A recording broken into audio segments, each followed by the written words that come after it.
What's going on, everyone? This is Brian Turner here with another episode of the No Stress Midwest podcast. We're here in season 5. Really crazy to think we've come this far. And I told you that this season we're going to have some big name guests. This is just another one of those guests. I have Lisa Lubke, who is a U.S. Women's Youth National Team assistant coach, video analyst. Lisa, how's it going? How are you? Good. Season 5. Where have I been? I need Yeah, to catch up. yeah, I didn't it's realize you were so deep into this. I know it's kind of crazy like how far it's come when it just kind of started during COVID and it was like, hey, I've got a friend that's in the MLS bubble. Let me start Ah, with that. And then now it's like grown into something kind of cool. So there you go. thank you for being a guest. Of Um, course. Little background, Lisa and I met during our US soccer B course last year. And I don't know why, but like instantly I was just like drawn to Lisa, like her personality. She like walked up and she was like, "You're going to give a presentation for one of the one of the things we had to present on, the many things." She just had this like University of Illinois swag on. Like she was just so like confident, but like so like, yeah, I know my shit. And I was just like, dang, Lisa's pretty cool. Um, so That was such a professional way to present the, I will say, the banter we had back and forth on the B. I will leave it at that, but yeah. I appreciate all that. No problem. So I met Lisa. She was with the University of Illinois as a keeper coach. She was doing some video analyst work, and now you're with the women's youth national team. So like that's super crazy. I think you're the first and only person I know that's coached with the federation. So that's pretty big cool. big shoes. Yeah, Yeah. I Talk to it was us kind of about that. yeah, it was kind of by happenstance, I guess, if you will. So funny enough, I mean, if COVID hadn't happened, I wouldn't be where I am now because COVID hit. University of Illinois, as a staff, we kind of sat down and just said, like, look, we're losing access to the field, we're losing access to soccer. Who knows how long this is going to last? How can we make our program better? So every person on staff kind of took something, and I took all of our technology and our data stuff. So like we were using polar heart rate monitors that we felt like we were underutilizing the data.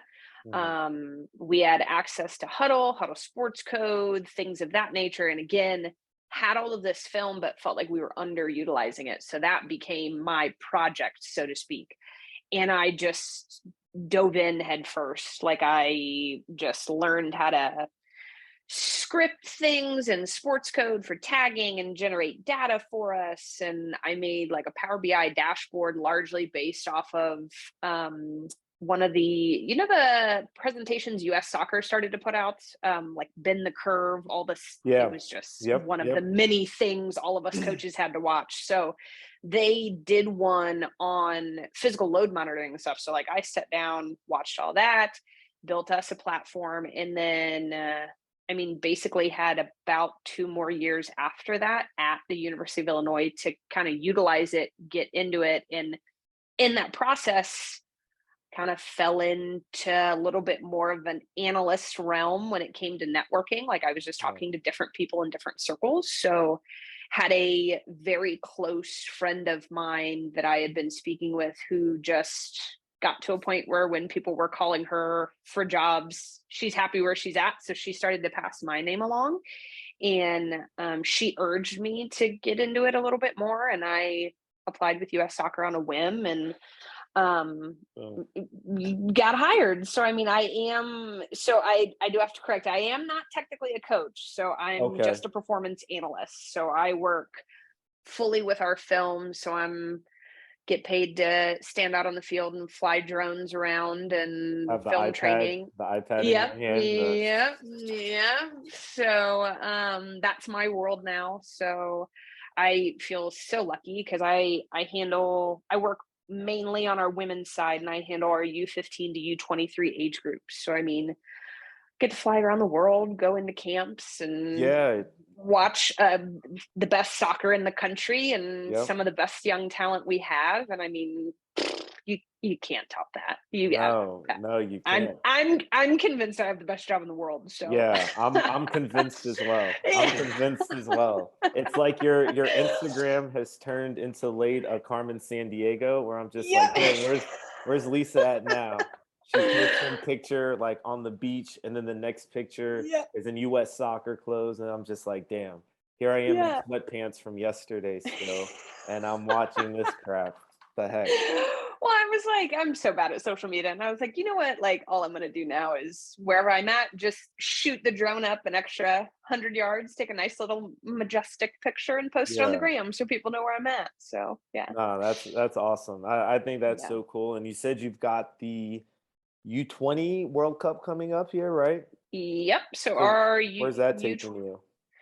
so U20s will be in Costa Rica. And then our U17 women's team also qualified. So, they will be going to India in October. So, that will be And you've got both, you're going to both of those? Yeah, the Yeah. setup for our youth landscape is kind of tough because I mean 17s and 20s both are World Cup age groups, and Mhm. I mean they fall in the same year, so you're basically doing both Double CONCACAF double tournaments, duty. yeah, Yeah. and both World Cup. So it's kind of brutal. And I mean Yeah. most federations you have a single person covering all the teams, so it's tough. I think as analysts, like we always joke when we're at tournaments and people are like, "Yeah, I cover all of our teams," and it's just like you're barely home. But again, who's gonna complain and be like, "Oh God, I have to go to Costa Costa Rica Rica next month." again. Gosh, what a drag. Oh God, that trip to the south of France was just awful. Like, This really did it for me. I just want to be yeah, home in Illinois. Yeah, no, I get that. That's awesome. yeah. So kind of talk to me. Like, I know you were a player, right? As most Mhm. coaches, and when I think we were doing one of the B license things, we they needed a goalie, and I hopped in, and I You were remember you amazing. were. I don't know if I'd say that. The first thing you said was, "Man, I can't get past those tan pants that you have on because." You're like, I know they're athletic, but they just really look like you're wearing some khakis out there. Yeah, I was like, man, it's like the khakis, and you had like a hoodie tied around your Yeah, it was waist. a lot going on. I was like, we need to start with the goalkeeper, just whole presentation you got going on right now, and then we'll build from And there. then we'll go from the back, build from the back, right? Yeah, Looking back, looking forward. Isn't that yeah, US yeah. Soccer's thing? But but talk to me. How did you like transition into coaching, right? I know there's a lot of college players, a lot of former pro players, some that don't make it to college as far as playing wise, but there's always that like moment, whether there was a coach that triggered you, whether it was you just happened to fall into it. So kind of talk to us what triggered that and how has it grown that love and passion for it? How's that grown throughout the years? Yeah, so I think I would probably fall into the school of I kind of just fell into it. So I was guilty of being your typical jock, so to speak. Like my major was exercise science, and No, I not yeah, and that. I just played my way through college pretty much and was just Mhm. always like, yeah, when I graduate, I know I want to try to go play pro. And if I'm not going to play pro, I want to do something with sport. So I kind of landed in this realm of like, I either want to be a personal trainer or I want to coach. Had a bit of a weird path as far as like I was guilty of being that athlete where I didn't realize until my senior year, like, oh, like being really fit makes a difference. So waited till senior year to figure that out and Mhm. just breezed through my last season. And that actually tipped me more towards the personal trainer side of things. I was Okay. like, I think as an athlete, it's really important, and I wish that somehow someone would have gotten through to me sooner as far as how much this benefits you. And so I actually tried to go to the personal trainer route right away, like the internship you have to get your senior Right. year. It was in personal training. I graduated, I was in this in between space where I wasn't quite sure what I wanted to do. So I actually moved home and worked at a GNC, like a nutrition Okay. shop. Yep. And Have you heard the big news? No Stress Midwest has found a new home at the soccer lot located downtown Kansas City. Swing by and check out our new training facility as well as our classroom. We'll be hosting our tutoring sessions. Be sure to also check out our player lounge, which includes a TV, FIFA, ping pong, and a tech ball table for all of the needs of our trainees.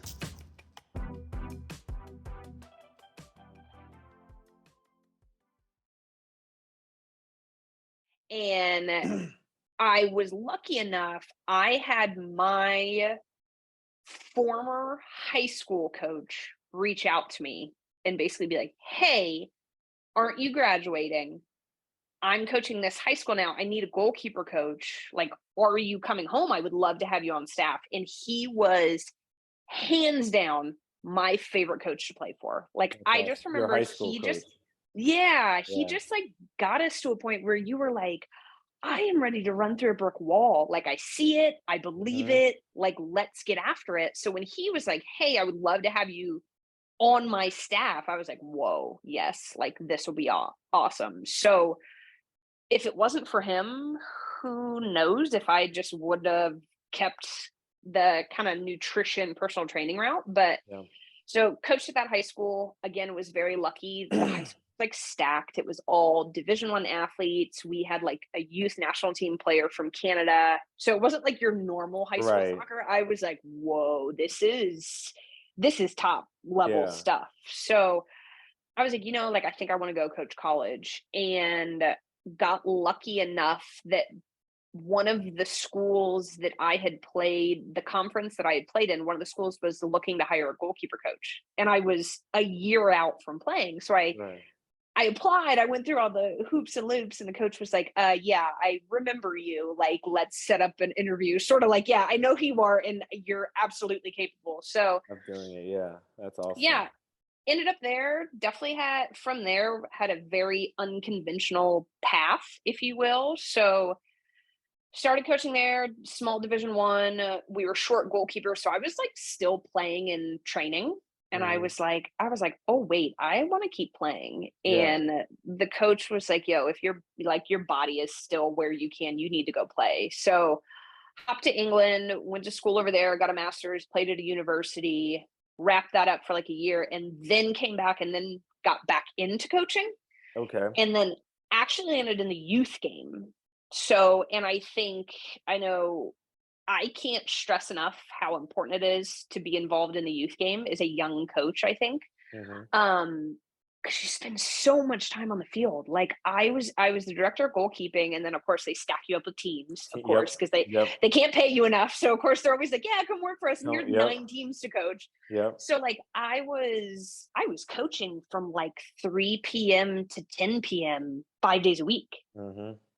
Obviously not the healthiest, but like No. But you as far get as those minutes in, that yeah, like as experience, the learning, all yeah, that. Yeah. absolutely. So did that for a few years. Even while I was out there, still kind of kept like a foot in the college game. Like I was helping out at a community college in the area, and volunteered my time at Santa Clara, really just as like an extra body, and like, hey, I worked camp for you guys. Can I just like be around because I want to Right. see what you guys do? What So it's like here. yeah. And then kind of continued to catch the bug there, and to be honest, just got burnout with club soccer. Like Yep. between, yeah, like we No, I all, get it. those who I have did worked in those. it know it. I get Like it. between the parents and the administrators, I was like, you know what, I'm done. Like And the I am, tournaments, you got 6 games in a weekend, and then during the week, like you said, you're out there, the same stuff. You get 2 kids at a practice one day, you get 22 kids the next day, you get an hour. There's no warm ups. I mean, listen, I'm trying to figure out the fun things about it other than you know. yeah. Well, so honestly, the fun things about it though were the players. Oh, That was the 100 fun thing. You know what I about youth mean? sports. Yeah, 100%. Yeah, Yep. and it was just sadly enough, like, I think my breaking point was, and you're probably gonna laugh at this because you know my personality type. I was coaching a U6 girls team, Oof. okay? Rough. Woof. I loved them though. I loved Yeah. them because I had so much going on, and you like would get wrapped up in the U18 age group and trying to get so and so signed to college and all this stuff. And then you would just go and we're playing relay races and Yep. it's the pink uni and you're like, this is how we all started. But Mhm. honestly, the parents at that age group ruined it for me Yeah. because I had dads that were like, well, why are we only training twice a week? Right. Right. Because 'Cause they're Because they're 6. 6? So, like, Well, why are we playing so much soccer? I think we should be doing more skills. coming from the coach, right? Uh, The uh, expert coach parent. yeah, sure, sit down or just go somewhere else. So, like, I Mhm. just kinda hit my breaking point there, but, yeah, basically then hopped into another Division One coaching opportunity in Colorado, and then had kinda settled in there, and then out of the blue, Jana Rayfield called me from Illinois, and you're always going to pick up that phone Yeah. call. Yeah. So, yeah, landed Power Five, which I obviously is kind of the peak of the college game, and saw what Mhm. that was like, and then yeah, and then just kind of sidestepped into video analyst role, and here we are. And then you had your B course, and then you met me. Yeah, and then I met my best friend. I love it. So you've and I think what I really enjoy about hearing this, and I didn't know this beforehand, was your involvement in the youth game, right? And I've coached club, I think it was 5, 6 years. So everything that you're telling me, I 100% can relate to it. I had the same experience, similar, and I feel like no matter where you are in the country, youth sports, especially soccer, is youth soccer, right? Yeah. And you have those parents that think that their 6-year-old is going to the World Cup, and it's like, sure, they might be a spectator. I'm not going to say that, but it's like we don't know at 6, and they're Yeah. more worried about like minutes and position and goals, and not like Yeah. just having fun. Like at Yeah. 6, you just want to have fun, because not 6-year-olds that aren't having fun, and you're the ringleader of all of it. Yeah. That's not a fun No. time. Nope. Not a No, fun it's time. not at all. So okay, so we kind of have a little bit of your coaching background. We're up to current. Okay, you've got some World Cup stuff, Youth World Cup coming up in the future. What is your kind of ultimate goal with it, right? Are you content with the B license? Do you want the A? Do you want the pro? Do you want UEFA? Do you want head coach? Do you want assistant coach? Do you want to be the top video analyst? Like, kind of talk to us about Lisa's best case projected 5, 10 year plan. Yeah, that's the beauty of it is I don't have a frickin' clue right now. And I I'm okay with that because love I that. think I love I that. think I think like I got myself in a little bit of a tough place being so like this is what I want, this is my goal, this is where I want my career to go, and like I think to be honest, the step to Power 5 Big 10 soccer, I was like, this is it. This is the step to put me on the path, and then head coach is going to be next, and this is what I want. And um, I can't speak highly enough about Janet Rayfield, the head coach at Illinois. And we got to a point though where like I would go in her office, and I'm like Janet, I see everything you do, and it looks terrible. I don't want to do any of it because she was running things like off the field and everything you had to handle, Right. Yep. and seeing what she was doing and how it really is kind of the expectation at that level, I was like, "Oh my god, I would be Yeah. miserable if I had to do all this." So then it was like you blew the door open because you're grinding and you're like, "Yeah, I want to be a collegiate head coach and this is what I want and this is going to be perfect." Da, da, da, da, da. And then you get there and you're like, "Oh, this isn't it." This isn't it. This isn't what I thought it And was gonna then be. Yeah. yeah, and then so I would joke with her and I'd be like, like I think I might just be like meant for the pro game where it's just like a phone call to an agent, come play for us. Here's the sum of money, get them in, and then go Mhm. from there. And then obviously the NWSL kind of started to burn down, so to speak, which was needed. But Yeah. then I'm looking at a league where I'm like, I would love to coach professionally. I would love to be that environment. And then you're like looking at it and you're hearing what the salaries look like for coaches. You're seeing what the structure is like. Mhm. And you're like, Ooh, I gotta give this like at some least time. 5 Yeah, years to like get rebuilt the way it needs to be and have the support it needs to be. right. Um, and then you would have been like, "Yeah, you're gonna end up as a video analyst." I'd be like, "In no world," but I'm so happy right now. In this And world, here you are. yeah, and is it a stepping stone to stay in US soccer to coach? Is it a Yeah, stepping stone to then go somewhere else to still be an analyst? Is this just going to help serve me as a coach for me to step back into coaching? you I've don't got no know. idea, but if Yeah, I 5 to 10 years from now was still doing the job that I'm doing right now, I think I would still be very happy. So that's awesome. yeah. What does Brian want to do?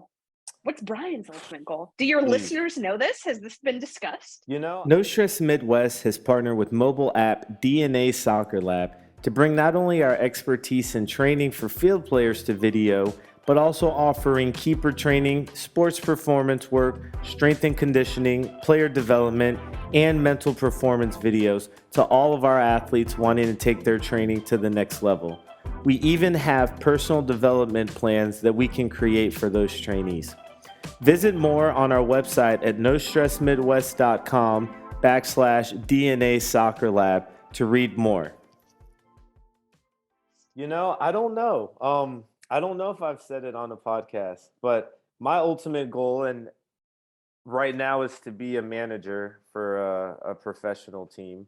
Um, Knowing that like, okay, I can get my A license, which is the next one, and then after that, like I could stop, but then like knowing like at the pro license and kind of like what you were saying about the collegiate head coaching job, right? Like the pro license is nothing about tactics as much as it's like dealing with media, dealing with Yeah. agents, dealing with Yeah. veteran players, young players, development, putting together a plan to run a team, right? And an organization. And right now, I say that's what I want, but I also know that like I haven't had that moment yet where I've been right there next to it, where I can Yeah. be like, oh, this is a lot.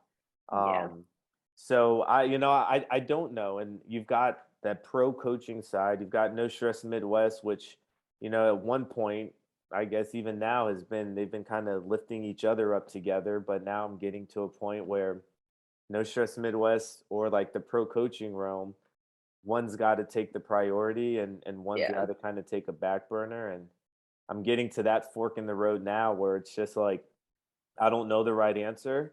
But I know like I enjoy seeing my friends and like people like you and other people that are getting to these next levels. And, they tell you like those coaching licenses, like the people you meet in there, those are like the people you stay connected with. Cause I Yeah. can't tell you how many stories I've heard. Oh, I did my A with this person. I did my B Yep. with this person. Yep. I did my Yep. pro with this person. And Yeah. and then it's like, oh shit, that person's here and there and Yeah. there and there.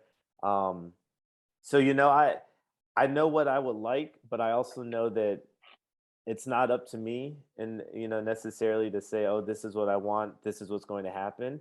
But it's up to me to try to achieve that. And then however that path takes me or wherever it takes me is where I'm going to end up. But Yeah.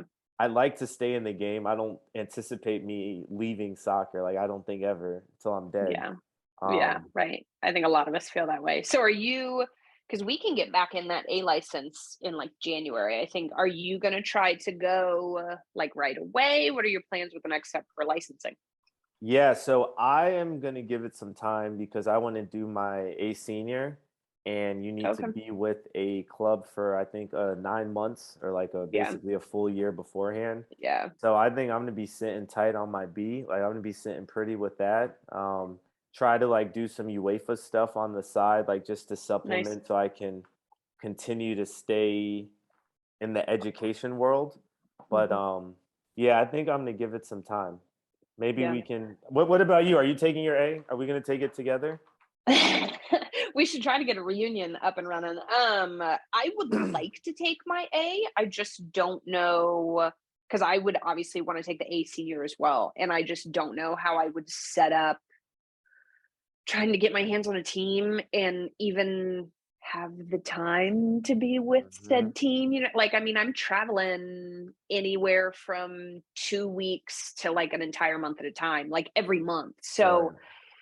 yeah, I don't know, it's something I gotta think about, and it's like, I've also thought, like, would it serve me better to wait to take that when I'm actually in a coaching role? Right. Like, is it Right. and granted, I like under like having a concept of coaching that I do because I think it's incredibly beneficial in my position and I think it does help our coaches. Like it's almost like I know what they're going to ask or I know Yeah. what they're thinking because I was a Because coach, you which I were. think they appreciate. Well, you So are a coach. You still are a coach. You're just not currently coaching. yes, yes. So I'm coaching through video, I like to say. I'm just There we not go. on the field as much. So yeah, I don't know. It's definitely in the cards. It's just a matter of when. So Yeah. Well, and like you've been doing a lot of talk on the video analysis, and that's definitely like a part of the game as well as like the sports performance side that I think has really started to blow up and really taken precedent, and clubs and teams have been treating it more seriously. I considered myself a decent video analyst, right? Just in like the realm that I had to. And listeners, Lisa, when we did our presentation, she had like the circles around the person freaking lit up with stats, age, height, weight. Like, I mean, it was like there was not it was at so crazy. all. It was like it was like watching a game of FIFA, but like, and this was just a throwaway for Lisa. This wasn't even like what she Oh, wanted to. This was she got the assignment the morning of, and by the evening, boom. Um, it's just what I do. It's what I enjoy. So and I saw that, but like it was like such another level, like that it didn't have to go to. I was like, damn, like she's into this. Like this yeah. was no big deal for her. Yeah. Well, and Which I think that really is like the biggest benefit being in this position is if I do ever go back to coaching, the way I utilize film is just going to be next dramatically level, different. And next level. I think part of it is like as coaches, I mean, we're all guilty of it. It's like there's only so much time in the day. There's only so much resources we have. What gets cut? And I think oftentimes it's video from the position of here players here's access to it, you guys handle it. Well, it's Right, not really right. it's not really good enough, and I think finding a way to be very well, it's like making your coaching points, like get in get out. Nobody wants to hear a 15-minute spiel when you're in the middle of Hmm. practice. It's the same way with film. You don't have to sit down and take an hour and a half. You shouldn't take an hour and a half. Like find two clips, even if it's sitting the team down and it takes 5 minutes, like that can make such a massive impact. So I think that's the biggest thing is just understanding how to use it and understanding that people at the highest level of the game have figured out how to utilize film appropriately. Right. I think that's a good point because I'm guilty of that. When I would do film sessions, it would be like an hour, hour and Yeah. 15. I Yeah. mean, at that point, I'm like not even getting anything out of it. Yeah. I'm just like, woof. Gosh, I keep watching this. Yeah. And I would see that, I've been to some academies and some MLS clubs where they already have this stuff cut, right? So it's just like, hey, here's a 5 minute clip of Yep. all the things that we want to, go on. Boom, 5 seconds, boom, 5 seconds, boom, five Yep. seconds, boom, 5 seconds, right? Some talking points. And I think just doing that work proactively, preemptively. So when the players see it, all that stuff is done. And it's not Yep. just this raw 45-minute long half where you're just like, oh, yeah, at minute 10, at minute 13, at minute 16, right? So I think that's Yeah. big. Oh my gosh, that takes me back to being a player when you were like, I mean, when I was in college, it was still the VHS tape. So it was like coach sat down and it was rewind and fast forward, and it's like, oh my Yeah. God, get me Yeah. out of here. But yeah, and I So, mean, oh, it's a go ahead. process. I was just gonna say, like, I mean, I almost always was in charge of our opponent scouting as a Hmm. coach. And I just like think back to the scouting reports I gave and I was like, oh my God, like I thought they were good, but they were way too long and So, just yeah. completely not clear. But Well, and sorry, that goes into my next question, or my next point is like, how have you grown, or do you feel that you've progressed as a coach? And I mean, there's a lot of just as a person, right? Maturity and that age that's coming with it. But how have you grown as a coach? Like what are some things that you would never do that you used to do, or what are some things now that you do that you weren't even thinking about when you first started? Yeah, I mean, I think where I'm at now, it's like I think one of the big things is being much more aware of being a member of staff. Like, you are not the center of the world. The things that you do are not the most important. They're important, but Hmm. they're not the most important. And having that understanding of relationships and how it impacts the environment and how that impacts the players. I think obviously as a federation, a staff is much larger for us. We have the resources to be able to do that. But I mean, even at the Right. college game, like looking back to being in that environment, I did not appreciate and or understand like athletic trainer, how can I help you? Like, what about what I do can make your job easier? Like, just Yeah. having those small conversations, I think a lot of people gloss over. And I think it's amplified in the environment I'm in now because we're all away from home. So it's like you're away from home, sometimes in a foreign country, you're interacting with these people, and we're all trying to do our jobs. So it's like everyone catches on quickly, like, get on board, don't don't be a turd, like don't be a Yeah. bad person, like Right. do Right. help everybody out. And at the Oh, end of the yeah. day, we're all here for the players. Hmm. So I think that's a big thing. Teachers, we want you. Are you a licensed teacher in the Missouri or Kansas KC metro area looking to make a couple extra dollars tutoring over the weekday and weekends? Well, No Stress Midwest is the place for you. No Stress Midwest Education is looking for teachers to help in one on one tutoring, small group academic enrichment, and study hall. We are looking for teachers to work on average 2 to 3 nights a week, 2 hours a night, in the subject of language arts, science, math, social studies, and foreign language. If you're interested, please visit nostressmidwest.com/education and fill out an application today. Cheers.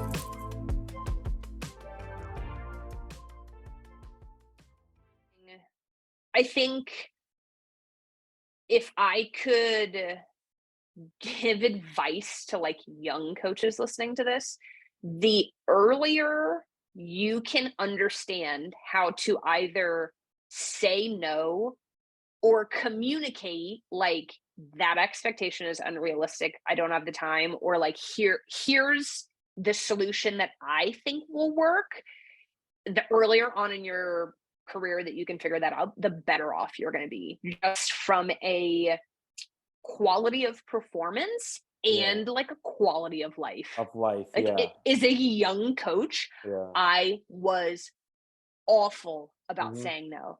Oh, you want me to take on another team? Sure. Oh, this club down the street wants me to take up a team? Exactly. Because you're like, this is my one chance. I'm never going to get another one. Like, I have to say yes to everything. And it's like, no, like, then you just become like a A watered half-assed down coach. version. Yep, a watered down version of Yeah. yourself. Yeah. And I think you So see I, that a lot with with young coaches and just yeah, club coaches. yeah, You know, you can't realistically coach 5 teams and give them all the best. Like yeah, it's just that yeah, just can't happen, right? yeah. And I don't understand why people think that that's possible. But what about you? Old wise Brian, what have you learned and what would you tell young Brian? Um, I had this, and I think I guess it's just my personality. When I was an assistant, I feel like an assistant, like you should be cool with the players, right? Because you're kind of like the in between from coach to player and then player to head coach, right? Yeah, And in my earlier years, I definitely was a lot more cool with the players than I'm not going to say I should have been. I was 22 and at the time they were 18, right? 17, yeah, 18. So like we were in the same age, the same age yeah, group. Um, but like talking with the guys a lot, like there's just some things I'm like, you know what, maybe we shouldn't be having this conversation. yeah, I don't need to hear you saying this. I don't need to tell you, certain yeah, things. Um, And talking actually with this coach yesterday, during one of the podcast episodes, was just like reflection. And I know like in the B course and in the C it was so much on it, but like Yeah. now I'd run a session or I'll run an activity with the team I'm with now as an assistant, and just to reflect and look back on it. Like that was just something I never did. Yep. Putting the thought into like creating a session or creating an activity that's beneficial and not just Yeah. one that, oh yeah, I did this when I was in seventh grade, so I'm gonna Yep. just throw a whole bunch of makeshift things together. Yep. um I think that's those two things have been big, because asking the players, hey, like, what do you think?